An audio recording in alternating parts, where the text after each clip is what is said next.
Hey guys, Gathering Magic back again. Splinterforge content. So what we have here is, this is the new hero system that they are talking about implementing soon. So this is going to be kind of a longer video, so grab a drink, relax, sit back, and listen and enjoy. So there's lots of details here to go over. Basically what this system is your heroes will now become their own asset instead of being directly attached to the user. So right now the heroes that you have, your ranger, your warrior, and your wizard, are basically tied to your account. With this hero system, at some point in the future, when you hit a certain level, you will actually be able to buy, sell, or trade these heroes. So these will become an NFT. Users can spend experience points that you can earn right now actually to level up your heroes. As far as I know, the level cap is 50. Eventually it will be 100 when this goes live and is fully implemented. Skill credits can be obtained by leveling up your heroes. Skills can be trained, advanced, and specialized using skill credits. So the credits that you get each time that you level, you can take those credits and you can buy skills. Trained skills can reach level 10, advanced skills can reach 15, and if you specialize in a skill, it can go all the way up to level 20. So level 20 is as high as you can get any particular skill. There are some skills that are static where they don't level. Some of them you can get better by advancing or specialize in them, and those are basically your stats. We'll go over that later. Once you get a skill starts at level 1, and it can be leveled up to level 20, and the resource that you need to level your skills is not Forgium, it is actually Electrum. So Electrum is going to be very, very important in this game, because this is used to add slots or sockets to your items, and now it's also going to be used to level your skills. Skills can be reset with a forge burn. Skill points in a percent based on burn amount of Electrum will be refunded. Equipment will no longer be shareable between heroes. This is a big one, because right now you only need to have one particular piece of armor, like say for example boots, and you can equip that one pair of boots on all 3 heroes. When this goes live, that is no longer going to be the case. Each hero is going to need their individual piece of armor. So this is a very, very important point and a very big, huge change to the game. So once again, equipment will no longer be shareable between heroes. In other words, equipped on more than one at the same time, each hero will require their own equipment. So, for example, if you have, like I said, boots, and you have max level legendary boots, and you're currently using those for all 3 of your heroes, you're going to have to decide which hero is going to use those boots. And your other 2 heroes are going to need their own armor. So this really does change a lot of strategy for people right now that are building their heroes. Me, for example, I was just basically saying, okay, I want to get one piece of armor, get it as high as I need, and I'm good. Now I have to kind of change my strategy and either play with one hero that has all the armor that I need, or I'm going to have to get 3 sets of armor. Okay, so here's just a quick overview. So the next point is based on experience in the game. So there are 2 types of experience. When this goes live, you're going to have experience that's tied to your account and experience that's tied to your individual heroes. Now, if you have account experience, you can take that experience and spend it on any of your 3 heroes. If you fight your battles with a particular hero, that hero gets that amount of experience points. So for example, if you're playing your wizard and you fight a battle and you get 50 experience points, that 50 experience points is tied to that wizard. You cannot use that experience on your ranger or on your warrior. Sources of account experience include liquidity pool rewards, in-game forge staking, and burning forge. So if you want to get account XP, which is different from hero XP, the only ways to get them are through the liquidity pools, staking forge, which will be live in game, and then you can actually just burn forge, and that will give you account experience. We'll go into details of that a little bit. And as I said just a minute ago, hero XP is earned through battles in which the specific hero participates. So for your account XP, you can earn 1 experience per day per a certain amount of forge staked in the game. X is a range bound and is different for every 250,000 forge you stake. There's a chart for that, and I think I will show that later. To unstake, this is a little bit different than like SPS where it's over 25% per week. This you get 25% back every 2 days. So the unstaking process is a lot quicker for your forge as opposed to your SPS. Users can earn 1 experience point per day for 100 shares in the DEC Forgium liquidity pool. Users can earn experience per share in the Swap Hive Forge liquidity pool, or here's a big one, you can get 1 experience for every forge burned with a maximum of 10,000 per day. So it's pretty easy to get a decent amount of forge every day. Just simply by playing your daily battles in bronze, you could probably easily earn at least 1,000 or more forge per day, and that's without leaderboards. That's just doing your battles. So it'd be very easy doing this, to get 1,000, maybe 2,000 experience a day just burning your forge. So this is going to be a nice forge burn that is probably going to help stabilize and raise the price as well once this goes live. The experience that you get from liquidity pool rewards and staking is distributed once a day. Experience from forge burn is received instantly. So if you really want to get that experience and you want it, basically, I want it now, go ahead and burn that forge and you will instantly get the experience for your account. Okay, for the staking rate, like I said, it is based on every 250,000 forge that you have staked. This shows you how much experience you get how much you get per day, and total. I will leave a link to this in the description so you guys can check out all this information on your own. So let's go to the hero experience. So heroes earn experience equal to the Electrum rewarded in battles. So currently, right now, I'm in bronze. If I get the max earnings in bronze, I receive about 38 experience points and 38 Electrum per battle. XP from battles can be increased with bonuses. And Electrum and XP bonuses are calculated in succession. So if you earned 100 Electrum and you have a skill or an item that gives you a 10% Electrum bonus and a 10% experience bonus, calculation is here, you would actually get 121 experience. So now some of the charts. So this is the amount of experience that you need to actually level your hero. So your hero starts at level 1. Like I said, you can level all the way up to level 100. So each time you level, you get 1 credit. Think of a credit as a skill point, like in Diablo 2. Every time you level, you get a point that you can use to raise your skills. In this, they call it a credit. And then as you level up, it takes a little bit more experience to level, and every level will give you 1 credit. Now for skills, there are 2 types of skills. There are 14 skills total as far as the recording of this video. They may add more in the future, but right now there are 14 different skills. Some of the skills that can be leveled will use Electrum. Static skills are ones that you don't have a level, but they could get better with advancement or specialization. We'll go through that in a minute. So some of the skills that you can get, actually let me just go to the charts. So right here, these are 8 skills that you can actually level. The skills are advanced training, which increases the experience that you gain by a certain amount depending on the level. Absorption skill protects your team from the first X amount of damage. So for example, if you had absorption at level 4, your team would be protected from the first 20 damage that the boss does. Acrobatics gives you a percentage chance to dodge a physical attack. Dirty Fighting gives you a % chance to do a critical hit.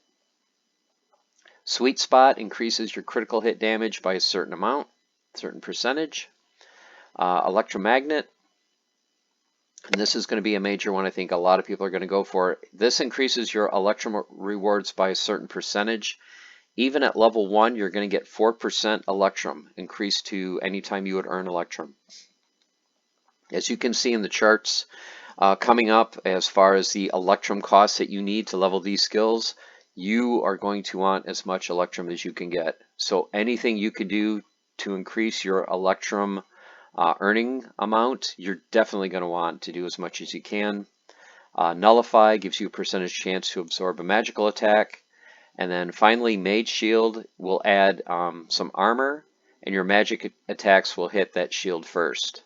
So say, for example, at level 3, all your creatures will get +3 armor, and any magic attack that would hit them will hit their shield first. So these are the 8 skills that are able to be leveled. Now, it took me a while to kind of understand this chart. So the way this works, let's say you're just starting and you say, hey, I want to get advanced training. Credits trained means 7.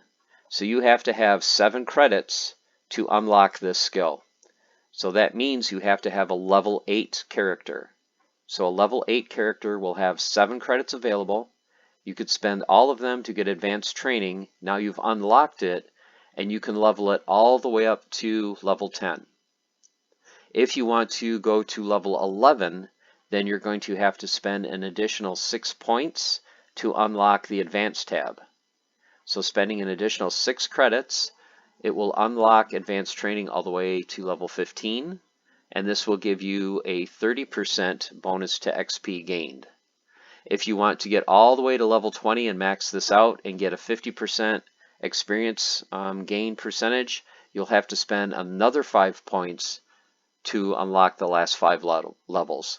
So this is what the total tab is basically saying. So if I spend 18 of my credits when I level my hero, I can have advanced training and I can level it all the way to 20. And once I do level it to 20, I will get a 50% increase of experience. So that's basically what this chart is saying. Now you may be asking yourself, well, how much Electrum does it take to go up to each level? It takes a lot. So at level 1, you get level 1 basically for free, so level 1 doesn't cost anything, you're just level 1. To increase it to level 2, takes 10,000 Electrum. To increase it to level 3, takes 13,300 Electrum for a total of 23,300. So you can see how the price goes up. So just to give you guys some context, so this is my alt account. This is Gedfer. I've been playing, as you guys know, pretty much every day for quite a while now. I have 38,800 Electrum and almost 44,000 XP. So 38,000 Electrum would get me not even to level 4 for a skill, for one skill. So this is why I've been saying it's important to play every day and to build up your Forgium and Electrum as much as you can. This is why you're going to need as much Electrum and Forgium as you can get to level these skills. Some of the other skills, because like I said, there was 14, the other 6 skills are static. So these are skills that you only have to unlock, and basically when you unlock, you don't have to level them. So the first one is going to be one probably a lot of people won't use or need. It's called Nartor's Familiarity, and basically what it does is you have a bonus that you get for however many pieces of that set you own. If you have, I believe, it's 6 pieces, you get the maximum bonus.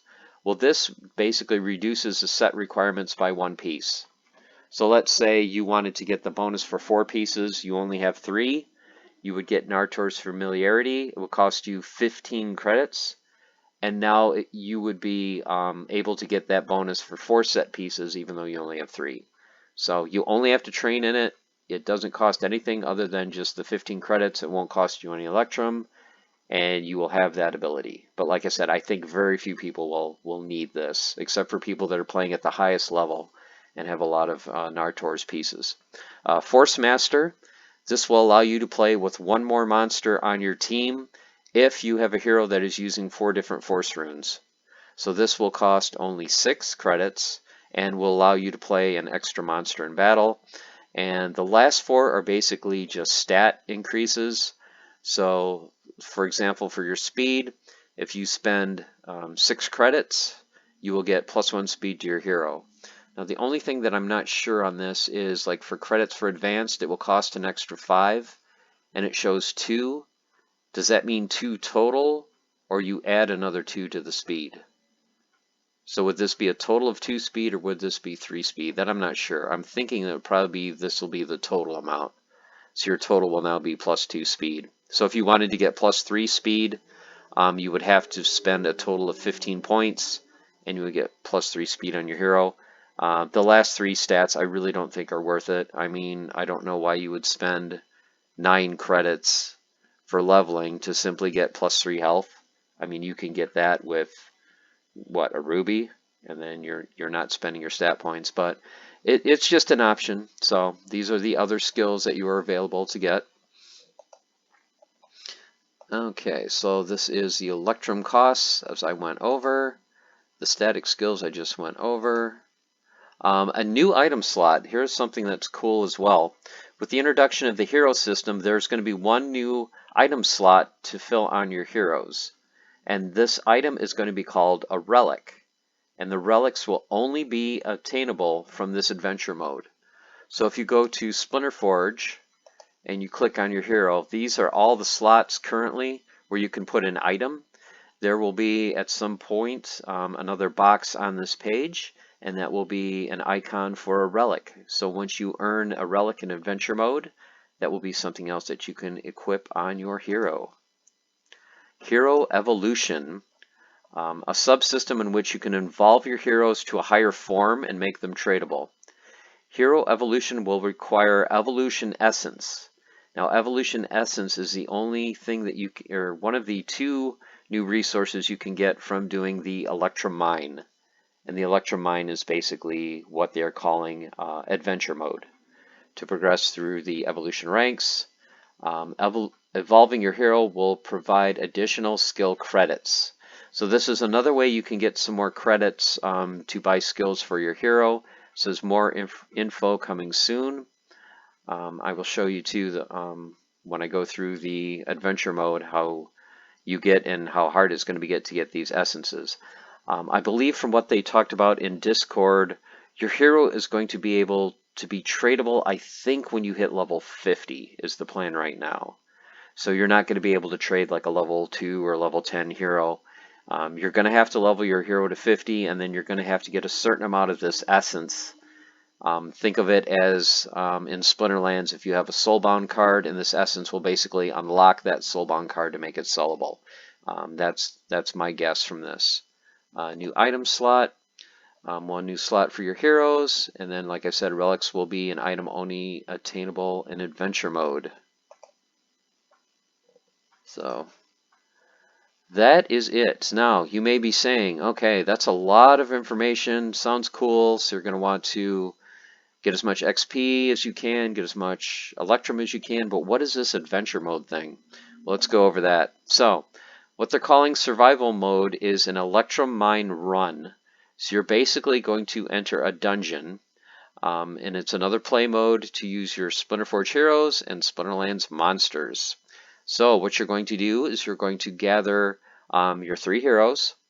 You're going to select 30 monsters of your choice to enter the mine. And there's a series of 12 bosses, mini bosses in here. And the note they have, this is still in development and testing. Things may change. But as of now, you'll have 30 monsters you can take with you, and you have to defeat the 12 bosses to make it all the way through the mine. Okay, so here's a quick summary of how it works. So at the beginning of each fight, when you fight each mini-boss, you have to burn a specific amount of forge, and every boss that you fight, the forge burn will go up slightly. So this is another good use of burning forge to try to keep that number down and try to boost the value of the forge token. You can start a new mine run for free. 23 hours you did your last one. So you end your run, you completed it. 23 hours later, you can start your second run. Just like in normal Splinterforge right now, there's 4 difficulty levels from bronze all the way to diamond. Each run has 12 different mini bosses that increase as you go. You must bring 3 heroes to the mine to lead your monsters.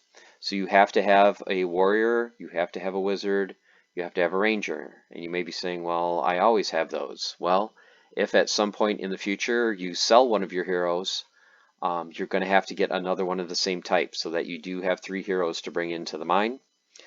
Each hero you can use 8 times before they become exhausted. So right now you have 12 mini bosses to fight. You can't just spam the same hero for all 12 bosses. You're going to have to use at least 2 out of your 3 heroes against these bosses. So keep that in mind. As I said earlier, you can select up to 30 monsters that you can rent, borrow to be eligible until the next reset. No summoners in this play mode, so do not worry about summoners at all. This is simply your heroes and your monsters. You can only select neutral monsters or monsters of any active force runes across all heroes. So you will always be able to pick neutral monsters. If you want monsters from any of the other splinters, you're going to have force runes. Now most people do play with a couple of force runes, or they play certain summoners that allow them to play specific splinters. Now you're going to have to make sure that you have all the different force runes you want for all the monsters that you want to bring to survival mode. So keep that in mind. Force runes will be important. During these battles, whenever a monster is damaged, it'll keep that damage when it goes to play the next boss. So the damage will not go back and the monster will not completely heal until the next play mode after the reset. So my thinking is monsters you're going to want to bring are monsters with life leech or monsters that have the heal ability. Because once monsters are damaged, they're damaged. If a monster is killed, that's it. That monster is out and will not be in survival mode anymore, and you will slowly start losing all your monsters. You have to pick at least one monster in every fight. You can have up to 5 monsters and 30 mana. And of course, if your hero has any items that boost this amount, those boosts will apply. So if you have items that increase your mana cap, that will increase your mana cap above 30. If you have any items that allow you to bring extra monsters, that will apply as well. The level of monster that you can bring and hero stat limits per difficulty tier are the same as boss battles. So right now, if you're playing the bronze boss, it sets you to bronze monster level limits, just like a normal Splinterforge game.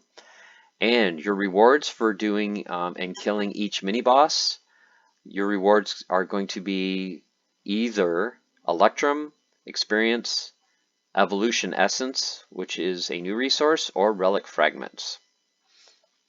Now, through the mine. So here I will describe how you pick your team and enter the mine. So let's go to starting your mine run. So 3 steps to get started is you pick what tier you want to play. Just like now, which boss do you want to fight? Bronze all up to diamond. Picking your tier will set the max level for your monsters and the max stats for your heroes, just like normal, just like Splinterforge right now. Select your 3 heroes. 3 heroes required to start a mine run. Selecting heroes as included because when the upgraded hero system launches, it will be possible to have more than 3 heroes. Like I said, you could have more than one ranger. You could have a level 50 ranger that you want to sell, and then you could be starting over with another level 1 ranger that you are starting to level. So you will select which 3 heroes you want to start the mine run. You will select up to 30 monsters. You cannot use starter cards in this, so they have to be ones that you own, rent, or borrow. Splinter monsters may be included if any of your selected heroes are using a corresponding force runes. So once again, force runes are important to determine what monsters you can bring. And then to advance, you have one goal. You have to make it to the end of the mine before you lose all your monsters. So you have to defeat these 12 bosses. And each boss has, a little bit higher stats and a little bit more hit points. And it will require you to burn a specific amount of forge based on your tier and how far down the mine you go. Once again, 1 hero, 5 monsters, 30 mana. Bonuses will apply. When a mini boss dies, there are 4 possible rewards. We'll get to that in a minute. Once again, heroes can only do 8 fights, and then you have to pick a different hero.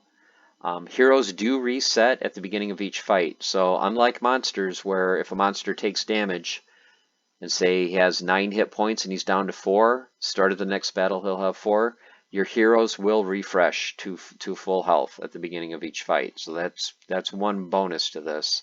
At least your heroes are going to fully heal. Battles are run at the same battle engine that is used for boss battles. And then once every 23 hours you can start another mine. If you don't want to wait that 23 hours, you can burn Forge once to reset it so you can play before that 23-hour timer is up. So burn amount is yet to be determined, but you will be able to at least reset it once to try to go through the mine again if you've already completed it. Costs and rewards. We'll go through this chart pretty quickly. So basically, the area are your 12 different bosses, so from 1 to 12. So for example, if you're playing the bronze boss, the cost is going to be in Forgium. So you're just starting off against the bronze boss, boss number 1. You're going to burn 10 Forge. If you defeat the boss, this is your reward, and the reward is in Electrum and experience. So if you defeat the bronze boss, you spent 12 or 10 Forge, but you got 20 XP and you got 20 Electrum. If you go all the way to the end and you're on the last boss, boss number 12, in bronze it'll cost you 120 Forge to burn. If you defeat the boss, you will earn 900 Electrum and 900 experience.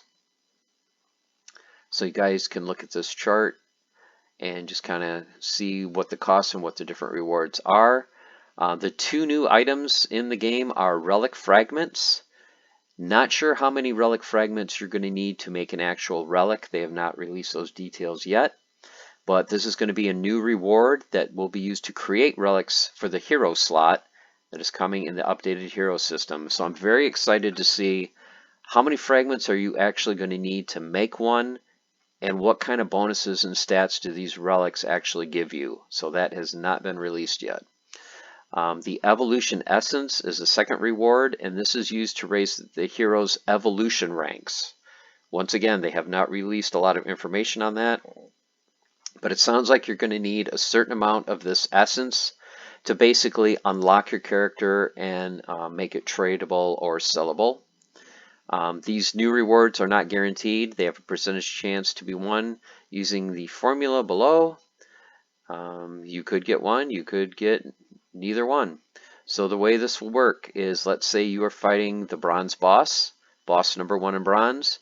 You have a 1% chance of getting a relic fragment and a 1% chance of getting an evolution essence. And this scales all the way up to diamond.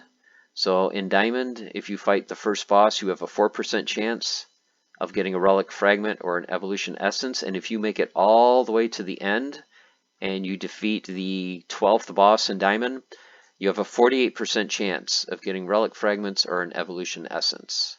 So as you go through the higher ranks and get to the last bosses for each tier, of course, the percentage chance that you have of getting those new resources goes up.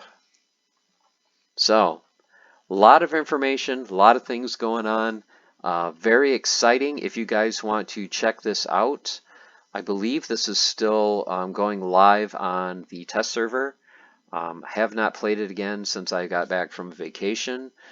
It was still in the very basic form, but you were able to at least get a sense of how it runs as far as how you pick your heroes, how the battles work, how much health the boss has, what the different stats are. They're very comparable to the bosses now. So like right now in bronze, you can see like the Mighty Chicken. I believe the first boss has like 50 hit points. It's pretty basic. The stats are around 3 to 4. He has 1 static ability and 1 other ability. You defeat him, you know, after he has 50 hit points, you get him down to 0. Then you go to the second boss. The second boss has like 100 hit points. You defeat him. The third boss has 150 and so on. And you just try to make it through to the end before you lose all 30 of your monsters. So that's basically how it works. Okay, guys, there you have it. I know it was a long video, a lot of information. I will leave a link in the description so you guys can check out the two links.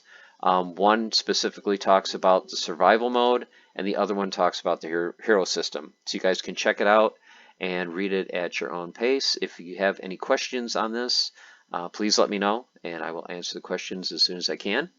And until then, I'm going to go back and I'm going to play some more Splinterforge. Okay, guys, take care.